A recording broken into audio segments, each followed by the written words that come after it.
आइए जरा सा नबी की वफात का नक्शा आपके सामने खींचते हैं। नबी का इंतकाल कब हुआ? रबीउल अव्वल के महीने। उम्र कितनी थी? 63 बरस। महीना कौन सा? रबीउल अव्वल। तारीख कौन सी? 12 तारीख। दिन कौन सा? सोमवार का दिन। थोड़ा और पीछे चलो, रबीउल अव्वल के पहले जब रमजान का महीना आया, प्यारे नबी की आदत थी रमजान में हर साल हजरत जिब्रील अलैहिस्सलाम आपके पास आते थे और आपको कुरान का दौर कराते थे, कुरान पढ़ाते थे और आप उनको कुरान सुनाते थे। आखिरी बार जब आपकी जिंदगी का आखिरी रमजान था, अल्लाह के प्यारे नबी ने जिब्रील को 2 मरतबा कुरान सुनाया। अल्लाह के नबी ने हजरत जिब्रील को 2 मरतबा कुरान सुनाया। ये इस बात की अलामत थी कि अब आखिरी रमजान है, अब इसके बाद कोई रमजान आने वाला नहीं है। कुछ दिनों के बाद जब हज का मौसम आया, अल्लाह के प्यारे नबी ने अपने सहाबा से कहा, मैं हज के सफर पे जा रहा हूं, जिसको मेरे साथ हज करना है वो चल सकता है। सहाबा इकराम अपने नबी के साथ हज के सफर पे निकले। 1 लाख से ज्यादा सहाबा हज के इस सफर में अपने नबी के साथ हैं और उस हज के दौरान अल्लाह के प्यारे नबी बार बार अपने सहाबा से कह रहे हैं, खुजू अन्नी मनासिककुम, खुजू अन्नी मनासिककुम। ओ लोगों, मुझसे हज का तरीका सीख लो, मुझसे हज के अरकान सीख लो। हो सकता है कि आइंदा साल तुम अपने नबी को ना पाओ, हो सकता है आइंदा साल मेरा इंतकाल हो जाए, हो सकता है आइंदा साल मैं जिंदा ना रहूं। आपने हज किया है और हज के 2.5 महीने के बाद आपका इंतकाल हुआ। जिलहिज्जा, मुहर्रम, सफर, रबीउल अव्वल। जिलहिज्जा में आपने हज किया है, रबीउल अव्वल में आपका इंतकाल हुआ है। इंतकाल से पहले आपने हजरत मुआज इब्न जबल रज़ी अल्लाह तआला अन्हु को यमन भेजा था। इस्लाम का दाई बनाकर, इस्लाम का मुबल्लिग बनाकर आपने यमन भेजा था। आज हमारा नौजवान दिवाली का त्योहार आता है, बड़े शौक से मिठाई खाता है। मैं इस मसले को नहीं छेड़ रहा हूं कि दिवाली की मिठाई खाना जायज है या ना जायज है, उस मसले को छोड़ दो। लेकिन आज हालात क्या है? आज बिहार के बहुत सारे मुसलमान दिवाली का त्योहार मना रहे हैं, उनके घरों पर भी दिए जल रहे हैं, मुसलमानों के घरों से भी पटाखों की आवाज आ रही है। वज़ा में तुम हो नसारा तो तमत्तुन में हुनूद, ये मुसलमान है जिन्हें देख के शर्माए यहूद। तेरा गैर मुस्लिम भाई शिर्क कर रहा है, अल्लाह को छोड़कर अपने देवी देवता की इबादत कर रहा है। तेरा फर्ज क्या था? तेरा कर्तव्य क्या था?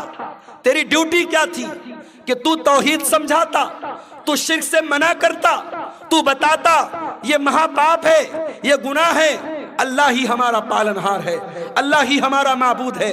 अपने गैर मुस्लिम भाई को तू इस्लाम की दावत देता, इस्लाम की तबलीग करता, मगर तू तो शौक से बैठ के मिठाई खा रहा है। तू तो उसके त्योहार में, उसके शिरकिया काम में सेलिब्रेट कर रहा है। शिर्क को कभी सेलिब्रेट नहीं किया जाएगा मेरे भाई, शिर्क को हमेशा निग्लेक्ट किया जाएगा, शिर्क को हमेशा रिजेक्ट किया जाएगा, शिर्क की हमेशा तरदीद की जाएगी, शिर्क को कभी सेलिब्रेट नहीं किया जाएगा। यह मसला याद रखना। अल्लाह के नबी ने मुआज इब्न जबल को यमन इस्लाम का दाई बना के भेजा। हजरत मुआज इब्न जबल ऊंटनी के ऊपर सवार हैं और ऊंटनी की नकेल अल्लाह के रसूल के हाथों में है। अल्लाह के नबी हजरत मुआज इब्न जबल को नसीहत कर रहे हैं, समझा रहे हैं, बुझा रहे हैं, उनको बातें बता रहे हैं। बातें बताते हुए आपने कहा, ऐ मुआज, हो सकता है कि आइंदा साल जब तुम मदीना में आओ तो तुम्हारा गुजर तुम्हारे नबी की कब्र के पास। ऐ मुआज, हो सकता है कि आइंदा साल जब तुम आओ तो अपने रसूल को न पाओ और रसूल की जगह तुम्हें रसूल की कब्र नजर आए और रसूल की कब्र के पास से तुम्हारा गुजर। हदीस के अल्फाज हैं, इतना सुनना था कि मुआज इब्न जबल रोने लगे। आंखों से आंसू जारी हो गए। अय अल्लाह के नबी, क्या वो दिन भी देखना पड़ेगा? आपकी जुदाई को सहना पड़ेगा। आप भी हमको दागे मुफारकत दे के चले जाएंगे, आप भी हमें छोड़ के चले जाएंगे। ये मंजर याद करके हजरत मुआज इब्न जबल रोने लगे। जब वो रोने लगे तो अल्लाह के प्यारे नबी ने मदीना की तरफ इशारा किया, मदीना की तरफ इशारा किया और आपने फरमाया, ए मुआज इब्न जबल, इन्ना औलन नास बी अल मुत्तकून मन कानू वहैसु कानू। ऐ मुआज, कान खोल करके सुन लो, अगर मुझसे मोहब्बत करते हो और कयामत के दिन मेरे साथ रहना चाहते हो, मुत्तकी बन जाना, परहेजगार बन जाना, अल्लाह से डरने वाले बन जाना। जो मुत्तकी होंगे, जो परहेजगार होंगे, वो हमेशा मेरे साथ रहेंगे। ये बशारत आपने सुनाई। मेरे भाइयों, नबी को एहसास तो हो गया था कि आपका इंतकाल होने वाला है। उसके बाद जब आप मक्का फतह हो गया था, मक्का फतह होने के बाद जब कुरान की आयत उतरी, इज़ा जा नसरुल्लाहि वल फतहु व रअयतन नास यदखुलून फी दीनिल्लाहि अफवाजा फसब्बिह बिहम्दि रब्बिका वस्तगफिरहु इन्नहु कान तव्वाबा। जब कुरान की ये छोटी सूरत नाज़िल हुई तो नबी समझ गए कि अब जब अल्लाह का दीन मुकम्मल हो रहा है, अल्लाह का मिशन पूरा हो रहा है, इसका मतलब कि अब मेरी मौत का टाइम करीब आ रहा है। उन्हीं दिनों में अल्लाह के नबी बीमार पड़ गए। एक अंसारी साहबी के जनाजे में आप गए। ये सफर की आखिरी तारीखों में से कोई तारीख थी, गालिबन सफर की 27 तारीख थी। आप जनाजे में से वापस आने लगे, आपके सर में बहुत तेज दर्द होने लगा। आप घर आए, आपने हजरत आयशा से कहा, आयशा मेरे सर में बहुत तेज दर्द हो रहा है। हजरत आयशा ने आपके सर पर पट्टी रख दी। आपको बहुत तेज बुखार आया और बुखार इतना तेज था कि पट्टी के ऊपर से भी बुखार की गर्मी महसूस हो रही थी।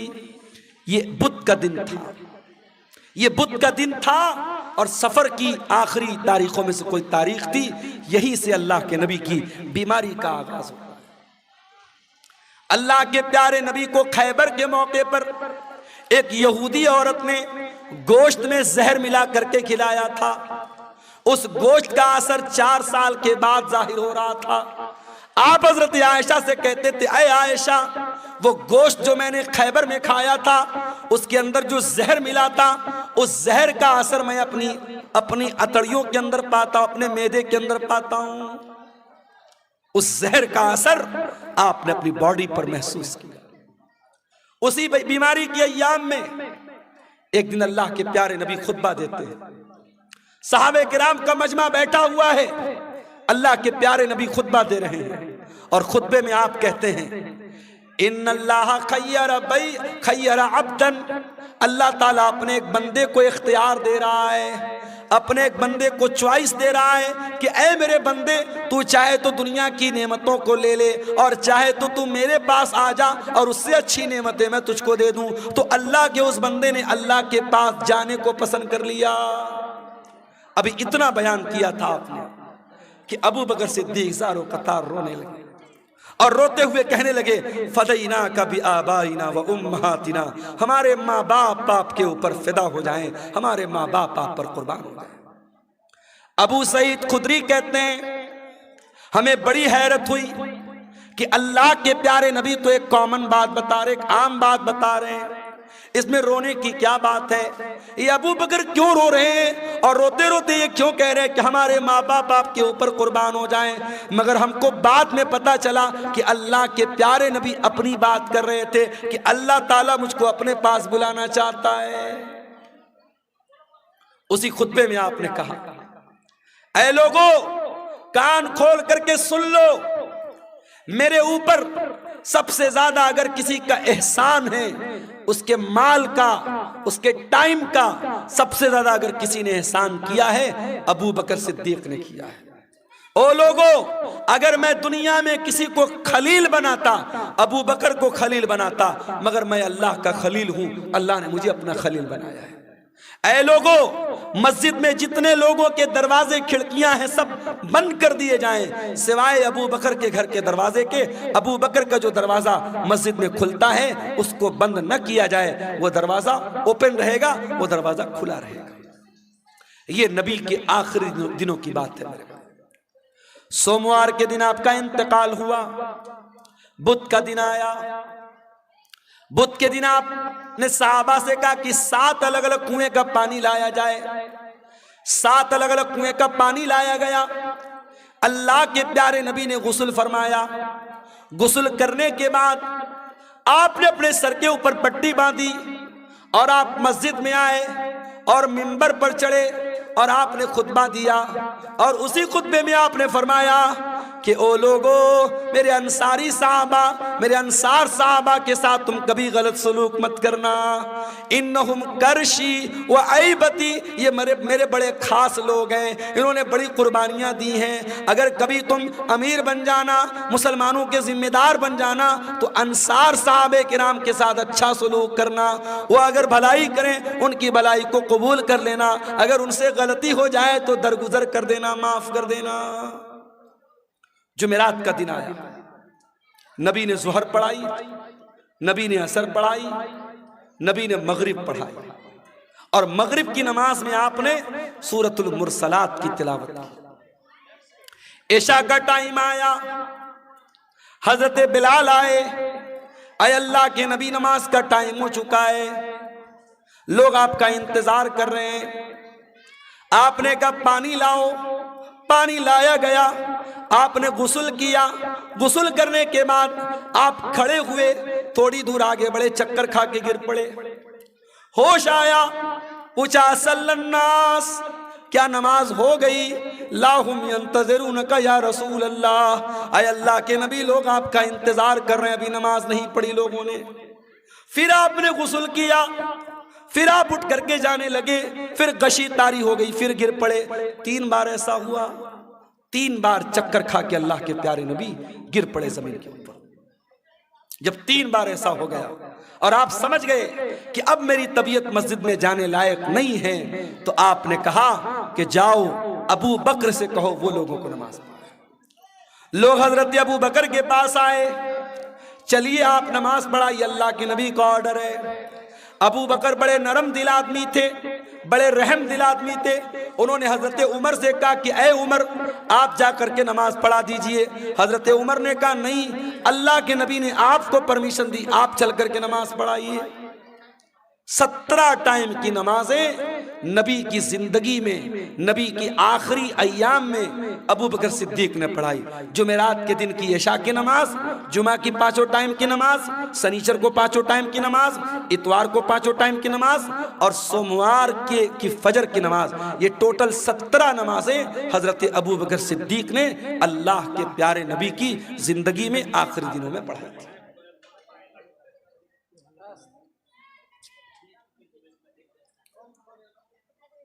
शनीचर का दिन आया, नबी की वफात के 2 दिन पहले, शनीचर का दिन। नबी बहुत बेचैन है, इतने बेचैन है, कभी चादर ओढ़ लेते हैं, कभी चादर फेंक देते हैं। बेचैनी आपके ऊपर तारी है। उस बेचैनी के आलम में नबी ने फरमाया, लानतुल्लाहि अलल यहूदी वन नसारा, अल्लाह की लानत हो यहूदियों के ऊपर और ईसाइयों के ऊपर। अल्लाह की लानत हो यहूद और नसारा के ऊपर। इत्तखज़ू क़ुबूर अंबियाइहिम मसाजिद, उन्होंने अपने नबियों की कब्रों को मस्जिद बना लिया, अपने नबियों की कब्रों पर जाकर के सजदा करने लगे। ओ लोगो, तुम मेरी कब्र पर ऐसा कुछ मत करना। नबी अपने आखिरी टाइम में कब्र परस्ती से मना कर रहे हैं। जिस नबी ने अपनी वफात से 2 दिन पहले अपनी उम्मत को शिर्क से रोका है और कब्र परस्ती से रोका है, आज सीमांचल को छोड़ दीजिए। सीमांचल अल्हम्दुलिल्लाह इस बुराई से बहुत हद तक पाक है। आप बिहार के और इलाकों में चले जाइए, आप झारखंड के इलाकों में चले जाइए, आप बारसोई चले जाइए, आप कलकत्ता चले जाइए, आप बिहार के सहरसाम में चले जाइए, ऐसे ऐसे इलाके हैं मेरे भाई जहां हर मोहल्ले में कोई मजार है, कोई कब्र है, जहां सजदे हो रहे हैं, जहां मुरादें मांगी जा रही हैं, जहां बिगड़ी बनने का दावा किया जा रहा है। नबी ने अपनी उम्मत को बुत परस्ती से मना किया था। आज नबी के मानने वाले, नबी के उम्मती जगह जगह कब्रों की पूजा कर रहे हैं और कब्र की इबादत कर रहे हैं। उसी शनीचर के दिन अल्लाह के प्यारे नबी ने अपने सहाबा से कहा कि कोई कलम ले आओ, कागज ले आओ, मैं कोई तहरीर लिख के दे देता हूं ताकि तुम मेरे बाद गुमराह मत हो जाना। अब जब नबी ने यह बात कही कि कलम ले आओ, कागज ले आओ, मैं कुछ लिख देता हूं, तो अब सहाबे किराम में आपस में इख्तिलाफ हो गया। कुछ सहाबा ने कहा कि नबी की हालत बहुत कमजोर है, आपकी सिचुएशन बहुत कमजोर है, बीमार हैं आपको अभी ये तकलीफ देने की जरूरत नहीं है, हमारे पास कुरान है, अल्लाह के नबी की हदीस है, वो काफी है, हमें किसी और तहरीर की जरूरत नहीं है। कुछ लोगों ने कहा जब अल्लाह के नबी खुद कह रहे हैं कि कलम ले आओ, कागज ले आओ, मैं लिख देता हूं तो ले आओ। इस बात पर आपस में झगड़ा होने लगा, बहस होने लगी, और जब बहस होने लगी अल्लाह के नबी ने कहा चले जाओ यहां से। नबी ने सबको वहां से हटा दिया। इसका मतलब यह हुआ कि अगर वो बात इतनी इंपॉर्टेंट होती, इतनी अहम होती कि उसके बगैर मुसलमानों का काम न चलता, तो नबी सहाबा से ये ना कहते कि चले जाओ, नबी कहते ले आओ, मैं हर हाल में लिख के दे देता हूं। नबी ने नहीं लिखवाया, इसका मतलब कि वो बात पहले से आप बता चुके थे, वो बात कोई इतनी इंपॉर्टेंट बात नहीं थी। इतवार का दिन आया, नबी की वफात से एक दिन पहले करीब नबी ने अपने सारे गुलामों को आजाद कर दिया।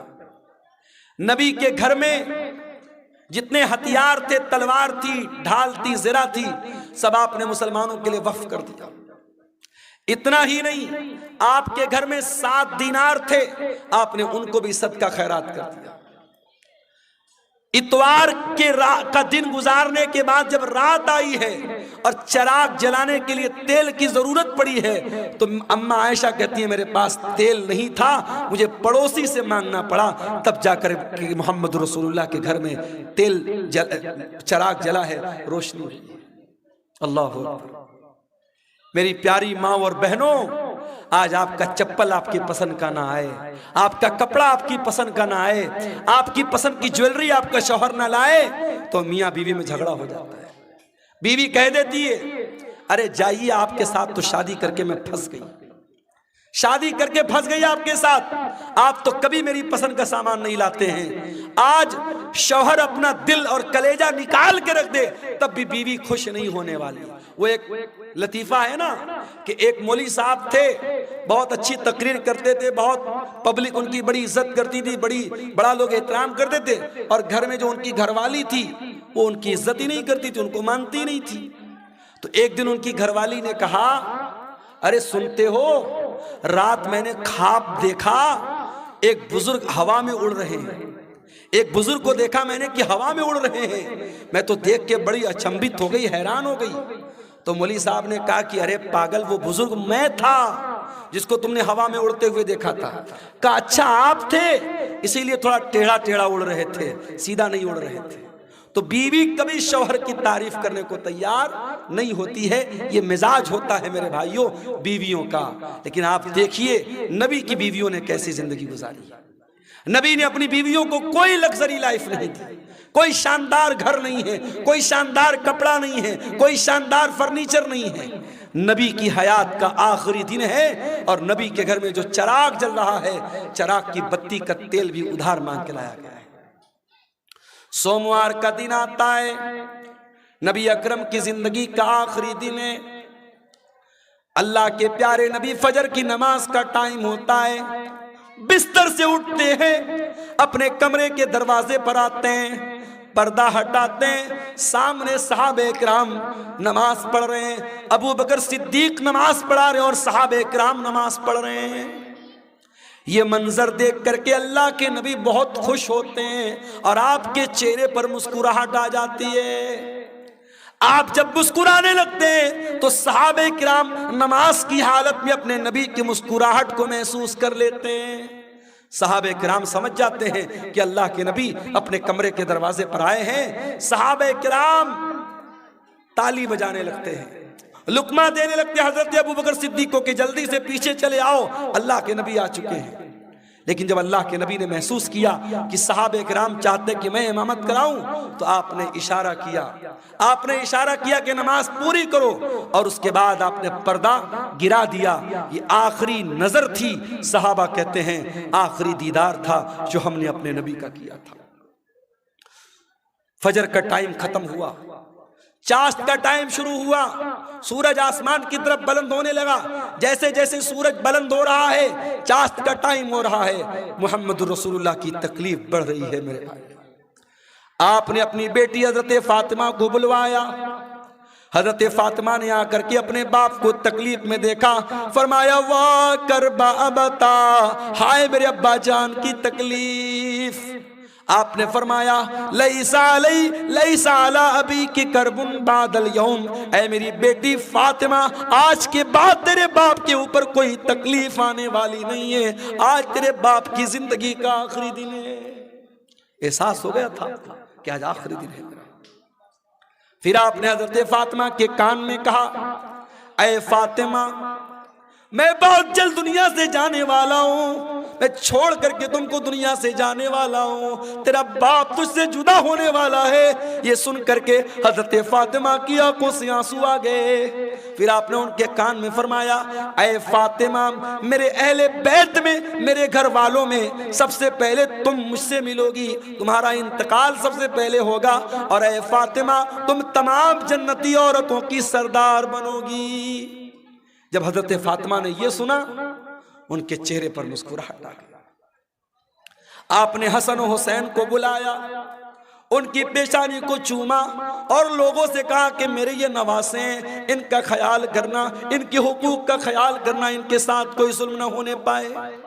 फिर आपने अपनी बीवियों को बुलवाया, तमाम बीवियां इकट्ठा हो गई। आपने उनको वाजो नसीहत की, उनको समझाया, उनको अच्छी अच्छी बातें बताई। उसके बाद आपने ये भी फरमाया, दो चीजों की आपने वसीयत की। उस बेचैनी के आलम में जब आपकी जबान से अल्फाज भी सही तरीके से नहीं निकल लेते, आपने फरमाया अस्सलात अस्सलात व मा मलकत ईमानुकुम, ओ लोगो, नमाज की पाबंदी करते रहना, नमाज का ख्याल करते रहना, और अपने गुलामों का, अपने नौकरों का, अपने मातहतों का ख्याल करना। नमाज की पाबंदी करना और अपने अंडर में काम करने वाले अपने नौकरों, अपने खादिमों का खास ख्याल रखना। हजरत अब्दुर्रहमान इब्न अबू बकर मिसवाक लेकर के आए, नबी की नजर मिसवाक पर पड़ गई। आपने हजरत आयशा को इशारा किया कि मैं भी मिसवाक करना चाहता हूं। हजरत आयशा ने अपने भाई से मिसवाक ली और मिसवाक को अपने दांतों से नरम किया, और वो मिसवाक अल्लाह के नबी को दे दी। अल्लाह के प्यारे नबी ने अपनी वफात से कुछ देर पहले मिसवाक किया। उलमा कहते हैं अगर किसी को अंदाजा हो जाए कि मेरा इंतकाल होने वाला है, मेरी मौत होने वाली है, आखिरी टाइम में मिसवाक करना भी अल्लाह के नबी की सुन्नत है। उसके बाद आपने वहीं पर एक प्याले में पानी रखा हुआ था। आपको अपने ऊपर मौत की सख्तियां महसूस हुई। क्या बात है, क्यों उठ रहे हैं आप? बारिश हो रही है। अल्लाह के नबी का आखिरी टाइम है मेरे भाई, और मौत की शिद्दत आप महसूस कर रहे हैं। आपने मौत की उस शिद्दत में अपने चेहरे पर पानी डाला और आपने कहा अल्लाहुम्मा इन्नी अला सकरातिल मौत, आय अल्लाह मेरी मदद कर, मौत की सख्तियों पर मेरी मदद कर। हजरत आयशा कहती हैं कि नबी के ऊपर जब मैंने मौत की सख्ती को देख लिया, उस वक्त तक मैं मौत की सख्ती को बुरा समझती थी, मगर जब अपने नबी के ऊपर मैंने मौत की सख्ती को देखा तो मैं समझ गई कि मौत की सख्ती बरहक है और मौत की सख्ती किसी के ऊपर भी आ सकती है। फिर आपने आसमान की तरफ हाथ उठाया, आपने फरमाया मार रफीक़िल आला, ऐ अल्लाह मुझे सबसे बेहतरीन लोगों की सोबत अता फरमा, मअल्लज़ीना अनअमता अलैहिम मिनन नबिय्यीन वस्सिद्दीक़ीन वश्शुहदाई वस्सालिहीन। ऐ अल्लाह अपने नबियों के साथ मुझे उठाना, अपने सिद्दीक़ीन के साथ मुझे उठाना, अपने नेक बंदों के साथ उठाना। इतना कहने के क्या कीड़े मकोड़े भी जो है ना अपने नबियों के साथ है अल्लाह ताला मुझको उठाना। और यही पढ़ते हुए अल्लाह के नबी ने अपने हाथ उठाए और आपके हाथ जमीन पर गिर गए और आपकी रूह आपके बदन से निकल गई और अल्लाह के आखिरी नबी भी अल्लाह को प्यारे हो गए। इन्ना लिल्लाहि व इन्ना इलैहि राजिऊन। ये मंजर था अल्लाह के नबी की वफात का। और जब आपकी वफात हो गई, सहाबे किराम पर जो बीती थी मेरे भाइयों, वो बयान के बाहर थी। हजरत फातिमा ने कहा या अबता मन जन्नतुल फिरदौसी मावा, या अबता इला जिब्रील नना। ऐ मेरे अब्बा जान, हम आपकी मौत की खबर जिब्रील अमीन को दे रहे हैं। ऐ अब्बा जान, आपका ठिकाना जन्नतुल फिरदौस है। या बता अजाब रब्बंदा, ऐ अब्बा जान आपने अपने रब की दावत को कबूल कर लिया, अपने रब के पास चले गए। ये नबी की वफात का मंजर था मेरे भाई। नबी के इंतकाल के बाद आपकी जनाजे की नमाज भी हुई, मगर किसी एक इमाम की इक्तदा में नहीं हुई। लोग आते गए, पढ़ते चले गए। पहले मर्दों ने पढ़ी, फिर औरतों ने पढ़ी, फिर बच्चों ने पढ़ी। एक एक करके, दो दो करके, तीन तीन करके लोग आते थे, पढ़ते थे, चले जाते थे। किसी इमाम के पीछे आपकी जनाजे की नमाज नहीं हुई। और जब नबी को दफनाया गया तो हजरत फातिमा ने कहा था हजरत अनस से, अताबत अनफुसकुम अन तहसु अला रसूलिल्लाहि सल्लल्लाहु अलैहि वसल्लम तुराब। ऐ अनस, तुम्हारे दिल ने गवारा कैसे किया कि तुमने नबी के ऊपर मिट्टी डाली थी। नबी के ऊपर मिट्टी डालना और नबी को मिट्टी में उतारना, कब्र में उतारना, कैसे तुमने गवारा कर लिया। मगर मेरे भाइयों, ये अल्लाह का कानून था, ये अल्लाह का दस्तूर था, ये अल्लाह का हुक्म था। और सहाबे किराम ने इस पर अमल किया और प्यारे नबी को भी कब्र में उतारा गया और आपको भी कब्र में दफनाया गया। तो मौत तो सबको आनी है मेरे भाई। कुल्लु नफ्सिन ज़ाइक़तुल मौत, सूरह आले इमरान की आयत नंबर 185 में पहली बात अल्लाह ने यही बयान की। उसके बाद फरमाया व इन्नमा तुवफ़्फ़ौना उजूरकुम यौमल क़ियामह। और ऐ मेरे बंदो, मरने के बाद जब तुम अल्लाह के पास जाओगे तो क़यामत के दिन तुम्हारे अमल का पूरा पूरा बदला तुम्हें दिया जाएगा। दुनिया में जो अच्छा अमल किया, जो बुरा अमल किया, जो नेकी किया, जो गुनाह किया, सबका बदला अल्लाह ताला क़यामत के दिन तुमको देगा। दुनिया में नेकी का फल मिल भी सकता है, नहीं भी मिल सकता है। गुनाह की सजा मिल भी सकती है, नहीं भी मिल सकती है। मगर नेकी और गुनाह की असल जो उसकी जजा है, जो सजा है, वो आखिरत में मिलेगी।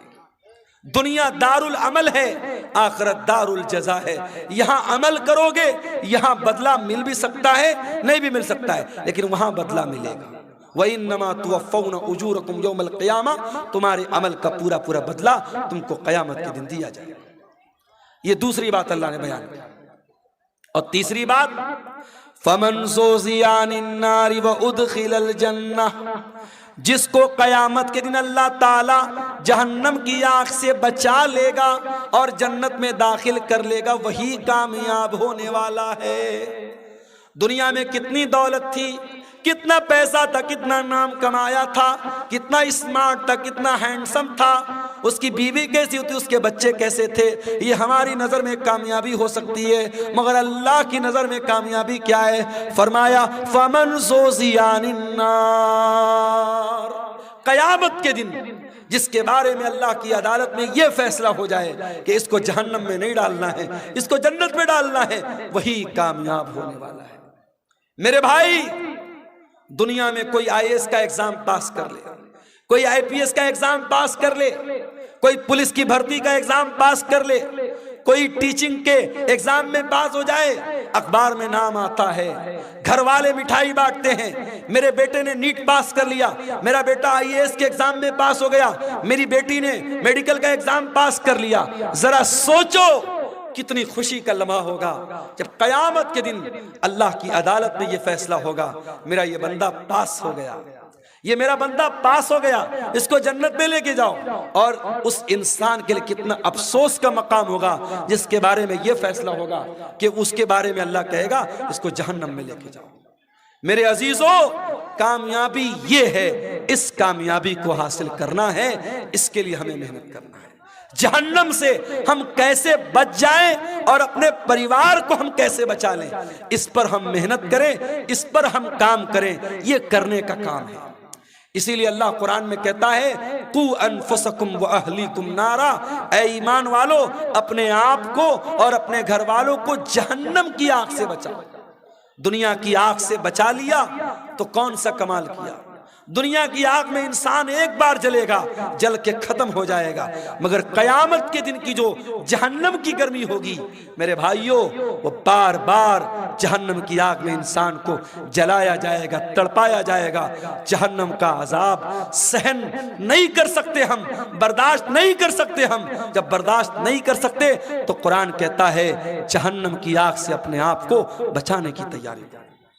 और चौथी बात जो इस आयत में अल्लाह ने बयान की, फरमाया वमल हयातुद दुनिया इल्ला मताउल गुरूर, दुनिया की जिंदगी तो धोखे का सामान है।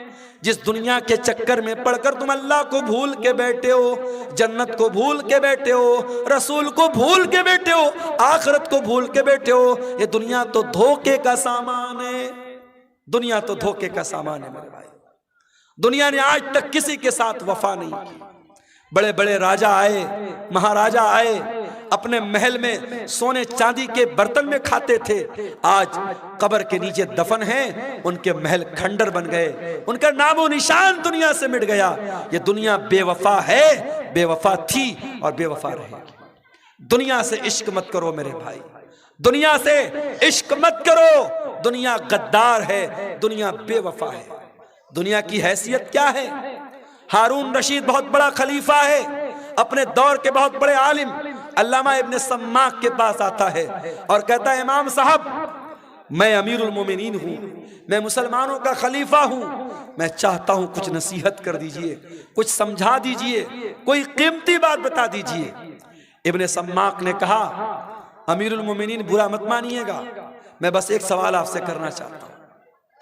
मान लीजिए आप किसी सहरा में जा रहे हैं, सारा सामान आपका खत्म, खाने पीने की सारी चीजें खत्म, और आपको बहुत जोर की प्यास लगी है, और प्यास इतनी जोर की लगी है कि अगर पानी नहीं मिला तो आप मर जाएंगे। एक आदमी आता है और एक प्याला पानी आपको कहता है कि एक प्याला पानी मैं दूंगा, शर्त यह है कि आप अपनी आधी बादशाहत मुझको दे दे। तो ऐ अमीरुल मोमिनीन आप क्या करेंगे?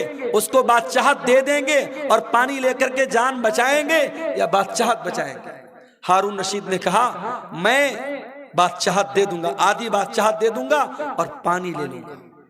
इब्ने सम्माक ने कहा अमीरुल मोमिनीन पानी आपने पी लिया, पानी बॉडी के अंदर रुक गया, पानी थम गया, पेशाब लगा है मगर पेशाब का रास्ता बंद हो गया, पेशाब नहीं निकल रहा है, आपको दर्द हो रहा है, तकलीफ हो रही है, अगर पेशाब न हुआ तो आप मर जाएंगे, जिंदगी के आखिरी कगार पे पहुंच गए। अब एक दूसरा इंसान आया, उसने कहा हारून रशीद मैं तेरा पेशाब जो रुका है उसको खोल सकता हूं, तेरा पेशाब हो जाएगा, तेरे बदन में जो पानी रुका है बाहर निकल जाएगा, कंडीशन ये है कि तू अपनी आधी हुकूमत मुझको दे दे। तो क्या आप उसको दे देंगे? हारून रशीद ने कहा हाँ मैं दे दूंगा। हारून रशीद ने कहा हाँ मैं दे दूंगा। इब्ने सम्माक ने कहा अमीरुल मोमिनीन बस यही पैगाम है, इस बादशाहत पे गुरूर मत कीजिएगा, इस सल्तनत पर धोखा मत खाइएगा। इस सल्तनत की औकात एक प्याला पानी और पेशाब के चंद कतरे है, इससे ज्यादा इस हुकूमत की हैसियत नहीं है, इस बादशाहत की हैसियत नहीं है। मेरे अजीजों आज बहुत सारे लोग हमारे बीच में हैं, कल नहीं होंगे।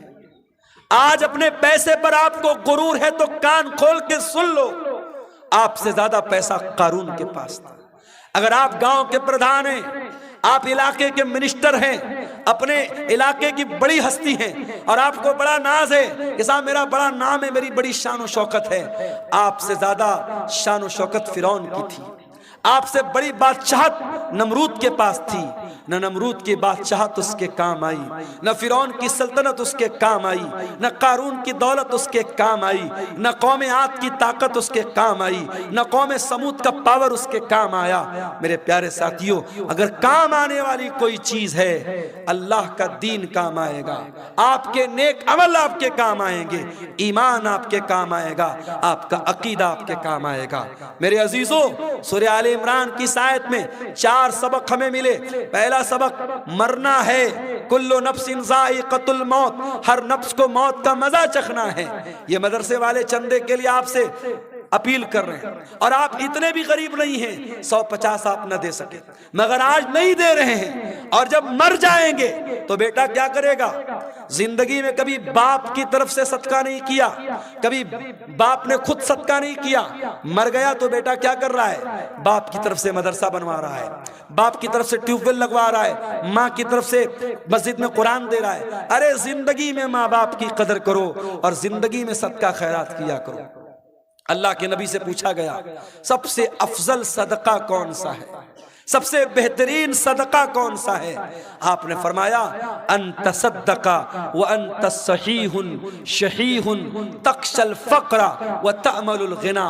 सबसे बेहतरीन सदका ये है, तंदुरुस्ती की हालत है, माल की मोहब्बत है, पैसा बहुत है, माल की मोहब्बत है, तंदुरुस्ती है, और डर है कि पैसा खत्म ना हो जाए और पैसा आने की उम्मीद है। ऐसी सिचुएशन में जो सदका किया जाए वो सबसे बेहतरीन सदका है।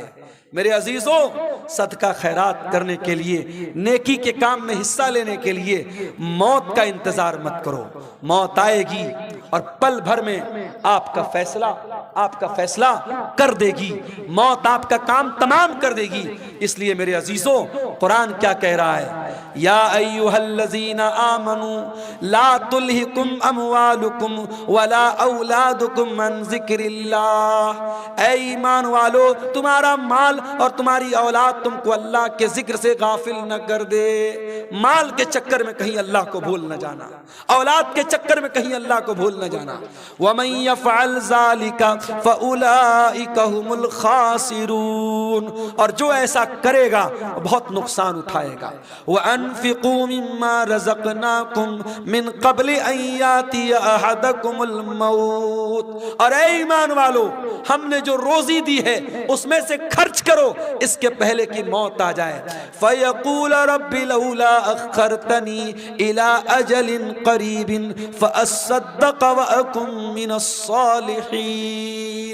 कहीं ऐसा न हो कि मौत के आने के बाद तुम कहो कि अय अल्लाह, 1 घंटे का टाइम और दे दे, 1 मिनट का टाइम और दे दे, मैं तेरी राह में सदका करना चाहता हूँ, मैं नेक बनना चाहता हूँ। वलन युअख्खिरल्लाहु नफ्सन इज़ा जाअ अजलुहा। लेकिन अल्लाह का कानून ये है, मौत आ गई तो 1 सेकंड पहले नहीं मर सकते, 1 सेकंड बाद में नहीं मर सकते। मुझे बहुत अच्छी तरीके से याद है 10 अक्टूबर 2020 की वो शाम, 10 अक्टूबर 2020 की वो रात जब मेरी माँ का इंतकाल हुआ था और मैं बनारस के अपने घर के बहुत करीब के हॉस्पिटल में माँ को लेके जा रहा था। हार्ट अटैक आया था, शुगर की पेशेंट थी वो, और बाइक पर बिठाकर पीछे मेरा छोटा भाई बैठा था। और हॉस्पिटल के कैंपस के अंदर जैसे ही हम दाखिल हुए थे, माँ का जिस्म बेजान होके बाइक से नीचे गिरा था।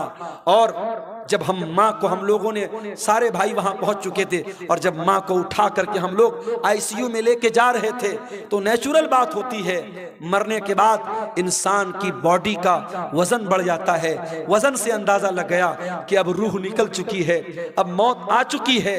हमारे पास करने को बातें बहुत थी, हम लोग कह सकते थे 5 मिनट पहले लाए होते, डॉक्टर ने देखा होता, ये हुआ होता, वो हुआ होता। ये सब बहाने अपनी जगह, कुरान की ये आयत अपनी जगह। वलन युअख्खिरुल्लाहु नफ्सन इदा जाअ अजलुहा, मौत तो अपने वक्त पर आती है मेरे भाई। इसलिए अपने नौजवान साथियों से भी कहना चाहता हूँ, सीमांचल के जलसों में मैं कहीं कहीं बड़ी बेहयाई भी देखता हूँ, सड़कों पर लड़के लड़कियों का जमघट भी देखता हूँ, बड़ा ऐसा माहौल में देखता हूँ, पूरे इंडिया में वो माहौल कहीं नजर नहीं आता। मेरे भाइयों, ये जलसे, ये प्रोग्राम ठीक है, इदारे वालों के अपने मसाइल हैं, मदरसों की अपनी मजबूरी है, जलसा कराने बगैर उनको चंदा नहीं मिलेगा। जलसा आप कराइए, शौक से कराइए और तकरीर आप कराइए, मगर मैं घसिया घाट के मदरसे के जिम्मेदारों से भी कहना चाहूंगा, और वीडियो बन रहा है, सीमांचल के तमाम मदरसों के जिम्मेदारों से कहना चाहूंगा कि अब बहुत देर हो चुकी है, अब अपने जलसों को थोड़ा सा कंट्रोल कर लो, औरतों का इंतजाम रखो, लेकिन सख्ती से मना कर दो। कोई मेला ठेला नहीं लगेगा, कोई औरतों के सामान की दुकान नहीं लगेगी, कोई सड़क और चौराहे पर मर्दों और औरतों का जमघट नहीं लगेगा। और अगर नहीं कर सकते तो फिर जलसे बंद कर दो मेरे भाई, जलसे बंद कर दो। ये मेले के नाम पर अगर मर्दों औरतों का जमघट होता है तो उतना बड़ा गुनाह नहीं है, उतना बड़ा गुनाह नहीं है जितना बड़ा गुनाह बड़े बड़े बैनर लगा के, बड़े बड़े फाटक लगा के, बड़े बड़े उलमा की तकरीर करा के, और सड़कों पर मर्दों औरतों का जब हम जमघट देखते हैं, जवान जवान लड़कियां जा रही हैं और जवान लड़के उनको देखकर आवाजें कस रहे हैं, इशारेबाजी कर रहे हैं, नैन मटक्का हो रहा है, ये मंजर देखकर वल्लाह दिल को तकलीफ होती है। और मैं ये सोचता हूँ 2009 से मैं सीमांचल में आ रहा हूँ, 15 साल हो गए, हर साल आ रहा हूँ, तकरीरें कर रहा हूँ, लेकिन हालात जस के तस है, बल्कि और बुरे हो रहे हैं। हालात कब सुधरेंगे मेरे भाई? हम कब जागेंगे, कब होश में आएंगे, कब हम चेतेंगे, कब अपने अमल को हम सुधारेंगे? मेरे अजीजों, आज की तकरीर में यही पैगाम दे रहा हूँ कि इसके पहले कि मौत आ जाए और ये गुनाह करते हुए अल्लाह के यहाँ हम चले जाएं, अपने अमल की इस्लाह कर लो मेरे भाई, अपनी बुराइयों से तौबा कर लो। और याद रखो, तौबा करने के लिए कल का इंतजार मत करो, जाओ अपने कमरे का दरवाजा बंद करो। जिस तरीके से बैठ करके बंद कमरे में मोबाइल देखते हो, जाओ अपने कमरे की लाइट भी बंद कर दो, दरवाजा भी बंद कर दो, और वजू करके अल्लाह के सामने हाथ फैलाओ और सोचो कि अब तक की जिंदगी कैसी गुजरी थी। अपने गुनाहों को याद करो, अपने खताओं को याद करो, और अगर अल्लाह की बारगाह में रोते हुए 2-4 कतरे आंसुओं के गिर गए, वल्लाह कह रहा हूं, इन आंसुओं की बड़ी कीमत है अल्लाह के यहाँ, इन आंसुओं की बड़ी कीमत है अल्लाह के यहाँ। अल्लाह के प्यारे नबी फरमाते हैं, अल्लाह को 2 चीजें बहुत ज्यादा पसंद हैं, मिन कतरतैन, 2 कतरे अल्लाह को बहुत पसंद हैं। कतरतु दुमुइ मिन खशियतिल्लाह, एक अल्लाह के खौफ से बहने वाला आंसू का कतरा, व कतरतु दमिन तुहराक़ु फी सबीलिल्लाह, और एक खून का कतरा जो अल्लाह की राह में बहता है। मेरे अजीजों, तौबा कर लो, जवानी में तौबा कर लो, अपनी ताकत के दौर में तौबा कर लो। कल बुढ़ापे में तौबा करने का कोई मतलब नहीं होगा। दर जवानी तौबा करदन शेवे पैगंबरी, वक्त पीरी गुर्गे जालिम मी शवत परहेजगार। जवानी में तौबा करो, ये नबियों का तरीका है। बुढ़ापे में तो भेड़िया भी शरीफ बन जाता है, जब मुंह में दांत नहीं, पेट में आंत नहीं, शरीफ बन गए तो कौन सा कमाल किया। ये रात का टाइम है मेरे भाई, ये बड़ा सुहाना वक्त है, बड़ी बरकत वाला वक्त है। इस वक्त हम अल्लाह ताला से अगर तौबा करेंगे, अल्लाह से रुजू करेंगे, मुझे यकीन है अल्लाह जरूर हमारी तौबा को कबूल करेगा। और जब सच्ची तौबा कर लो तो अब तक जो गुनाह का काम करते थे उस गुनाह से बाज आ जाओ, उस गुनाह को छोड़ दो। अगर मोबाइल का गलत इस्तेमाल करते थे, यहीं से तौबा कर लो, नहीं करेंगे। अगर ज़िनाकारी और बदकारी में मुलव्विस थे, अगर इग़लामबाजी में मुलव्विस थे, अगर हराम का कोई कारोबार करते थे, अगर आज मैं भी आ रहा था, रास्ते में हमारी कार के ड्राइवर ने कहा, रास्ते में कई जगह गैर मुस्लिमों का की बस्ती गुजरी, ड्राइवर ने कहा मौलाना साहब एक बात बोलूं आपको। मैंने कहा बताओ। कहने लगा कि बिहार में और ख़ास तौर से हमारे इस इलाके में आज के दिन हमारे बहुत सारे गैर मुस्लिम बहुत जुआ खेलते हैं, और उनका ये मानना है गैर मुस्लिम भाइयों का ये मानना है कि दिवाली की रात जो जुआ खेलेगा और जीत जाएगा वो साल भर हमेशा जीतेगा, वो कभी हारेगा नहीं। ये मान्यता है उनकी। और एक दिन पहले भी धनतेरस का त्योहार था, आपने देखा होगा मार्केट में बड़ी भीड़ लगी थी, बड़ी भीड़ लगी थी। धनतेरस वाले दिन हमारे गैर मुस्लिम भाइयों का ये मानना है कि कुछ ना कुछ सामान उनको खरीदना है, चाहे झाड़ू ही खरीदेंगे मगर खरीदेंगे। और आज अभी हम लोग चाय पीने के लिए रास्ते में रुके तो एक साहब ने बताया कि दुकानदार फोन पे नहीं ले रहा, वो कैश चाहिए उसको। उसने कहा हम फोन पे से पेमेंट नहीं लेंगे, आज के दिन हम कैश लेते हैं, हम फोन पे नहीं लेते हैं। तो ये हमारे गैर मुस्लिम भाइयों के यहाँ आस्था के नाम पे बहुत सारी चीजें अंधविश्वास हैं जो धीरे धीरे हमारे यहाँ भी आ रहा है। मेरे भाइयों, अंधविश्वास से बचो। और जुआ खेलना हमेशा हराम है इस्लाम में। गैर मुस्लिम भाइयों के एक त्योहार पे खेल रहे हैं, मगर हमारे मजहब में किसी त्योहार पे खेलना या किसी त्योहार पे शराब पीना जायज नहीं है। शराब साल के 360 दिन हराम है, जुआ साल के 360 दिन हराम है।